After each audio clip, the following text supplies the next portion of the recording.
정부가 예비 타당성 조사 면제 사업을 확정했습니다. 철도와 도로, 국제공항 등을 건설하는 데 모두 24조 1천억 원이 투입되는 규모입니다. 취재기자 연결합니다. 김평정 기자. 네, 경제부입니다. 네, 예타 조사 면제 사업 모두 몇 건이죠? 네, 정부가 예비 타당성 조사 면제 대상으로 23개 사업을 선정했습니다. 사업비로 24조 1천억 원을 투입하기로 했습니다. 애초 17개 시도에서 32개 사업에 68조 7천억 원을 요구한 상태였습니다.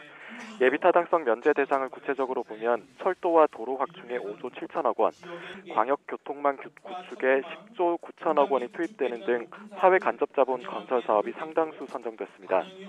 도로는 세종 청주 고속도로와 부산 신안 김해 고속도로, 그리고 남양주와 춘천을 잇는 제2경춘국도와 울산 외곽순환 고속도로 등이 포함됐습니다. 철도는 평택 오송간 고속철도 복선화와 포항과 동해를 잇는 동해선 철도 전철화를 추진하고, 청주공항과 제천을 잇는 충북선 철도 고속화와 충남 당진의 성문 산업단지 인입철도 등도 확정됐습니다.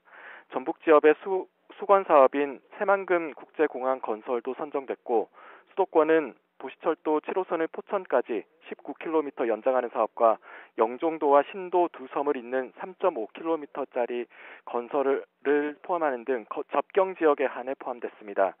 제주에서는 하수 처리 시설 현대화 사업이 확정됐습니다. 선심성 정책이다, 국가재정 낭비다 이런 비판이 있지 않습니까? 정부 입장은 뭐죠?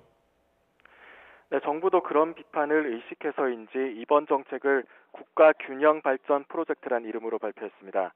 지역 경제 활성화를 위해 사업을 추진한다는 명분을 앞에 내세운 건데요. 그러면서 거제와 김천을 잇는 남부 내륙 철도처럼 지역 산업이 극심한 부진을 겪는 거제와 통영, 울산, 그리고 군산과 목포를 우선 고려한 점도 강조했습니다. 광역급행철도 GTX 같은 수도권의 사업은 배제하고 낙후된 접경시 지역의 사업만 선정한 것도 중요한 대목이라고 전했습니다. 기반시설도 2개 이상 시도를 연결하는 광역교통망을 주로 건설해 앞으로 활용도에 중점을 뒀다고 말했습니다. 특히 홍 부총리는 이번 사업이 앞으로 10년 동안 1년에 1조 9천억 원가량 소요되는 사업이라 국가 재정에 큰 부담이 되지는 않는다고 강조했습니다.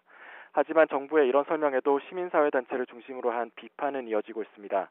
경기 둔화 국면을 극복하기 위해 대규모 건설 사업을 추진하는 성격이 짙고, 예전에 이미 경제성 부족 등을 이유로 추진이 중단된 사업들이 선정된 만큼 예산 낭비가 불가피하다는 이유에서입니다.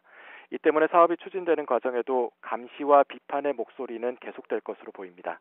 지금까지 경제부에서 YTN 김평정입니다.